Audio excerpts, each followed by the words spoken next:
I got one for you, Shaw. So how is your association, your lifelong association with Auburn, the college, the basketball program? How has that impacted you and affected your life?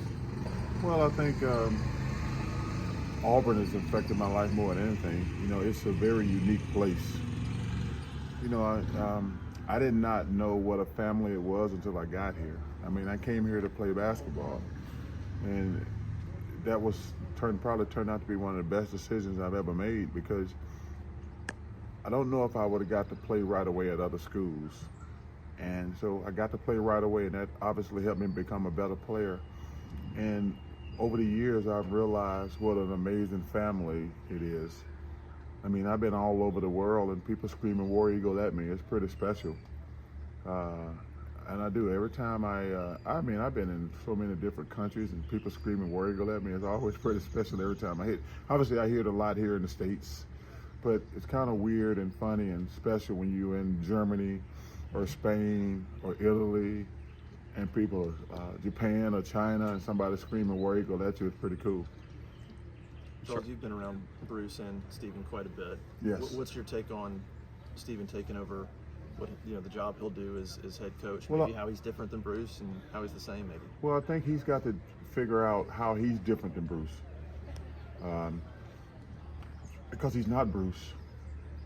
And the really cool thing about sports is sports are in real time. So I think he's had a great leader, a great mentor for a lot of years. Bruce is the greatest coach in Auburn basketball history. He's taken us places I never thought we would go. I mean, realistically, I've said this before, I never thought Auburn would make it to the Final Four, and we've been there twice now.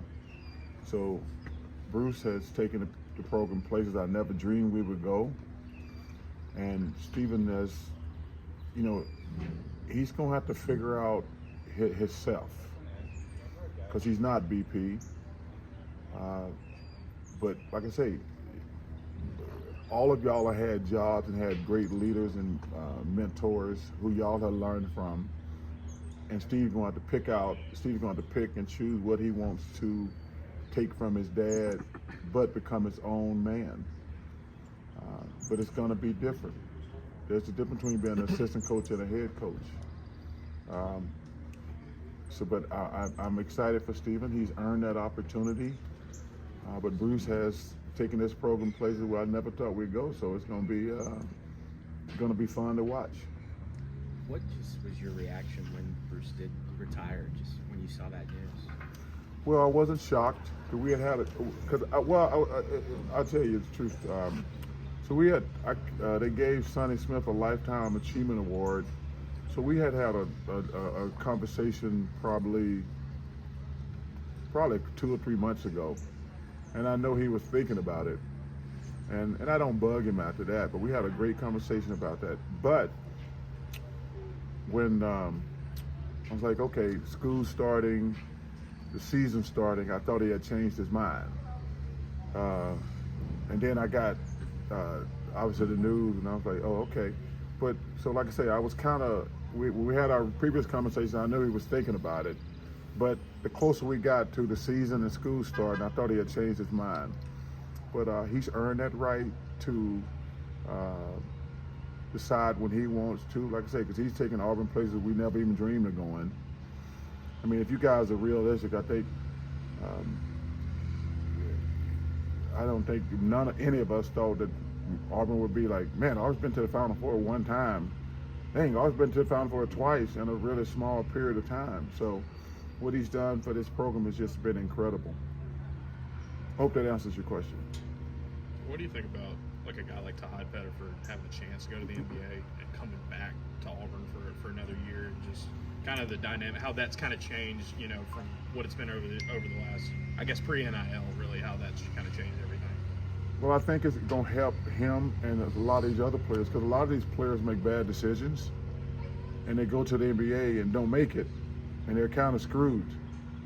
Listen, man, I always tell people, you can find out what the NBA think of you easily now more than ever. They'll tell you you're not going to get drafted in the first round, because first of all, there's no need to leave college if you're not going to go in the first round and get guaranteed money. especially now with the NIL situation. But I think he made a good decision. But it's because we've had a bunch of guys make really bad decisions. Because once you leave school and you don't make an NBA, you're just kind of screwed. How much do you think NIL and players staying in college to, they can still benefit financially from staying in college? How much do you feel like that has improved the college game? I'm not sure it's improved the college game. I'm not sure it's helped the college game at all. I think, number one, I always want players to get whatever they can get. But the system we have in place right now is unsustainable. We can't be asking people to give up millions and millions of dollars every year. We can't have kids be free agents every year. There's nobody here got a job where they can get another job and so somebody offer them more money every year. That's just not the way the world works. But I'm not sure how we're gonna fix this thing. Like I say, I want the players to get whatever they can get, but asking people to come up with millions, lots of millions too, because it's only gonna go up. There's nothing ever gonna go down. So the money's they're gonna keep asking for more and more and more. But my biggest problem is the transfer portal. You can't come and cherry pick my players, and it's really gonna kill the small schools. Because the big schools gonna come and cherry pick your players every year, and that's not fair at all. So I'm not sure. In the NCAA, I have zero faith in them. Zero faith in them. I saw a thing last year where they said junior college doesn't count, which is like, I don't think that's fair. We're gonna have guys who are, if you're in college for 6 or 7 years, you should be a doctor, not a player. Yeah, you're gonna be in college for 6 or 7 years. You should be Dr. Barkley, not Charles Barkley, the basketball player at 5 different schools. But I saw something last week which let me know that we need to do something about the NCAA, where they announced that they're gonna let college players bet on pro sports.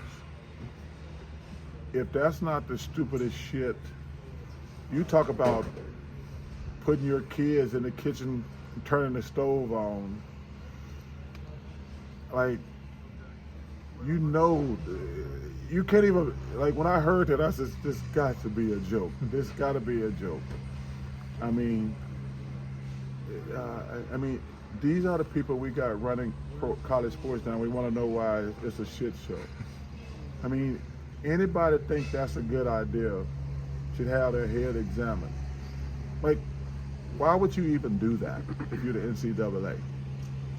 Like, are you serious right now? You think that's a good idea? Because we've already got issues going on with kids gambling now when they shouldn't be gambling. This is just crazy.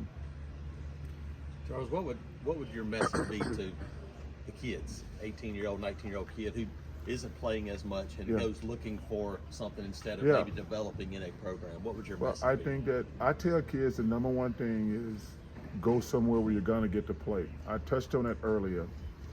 I came to Auburn because it gave me an opportunity to play right away. Because if you don't get to play, college gonna suck. Your grades gonna suck, and obviously the sport gonna suck. And the little extra money you might be getting to go to a certain school, to me, is not worth it. I guess people don't say, well, that's easy for him to say, but no, it's not. It's very easy for me to say, because you see it happen all the time in pro sports, where a guy take an extra few dollars and go to a team, and you never hear him again. I'm like, if you stayed with the team you were winning, you would have made some more money in playoffs or endorsement or whatever. But I tell the kids, hey man, go somewhere where you're gonna get to play. Don't worry about the money. And I tell kids this, there's a difference between money and a lot of money. There is a difference between money and a lot of money. Don't go to a certain school for just some money.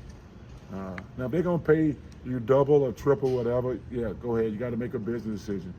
But if the money is comparable, go to the school that you want to, where you're gonna get an opportunity to play. Charles,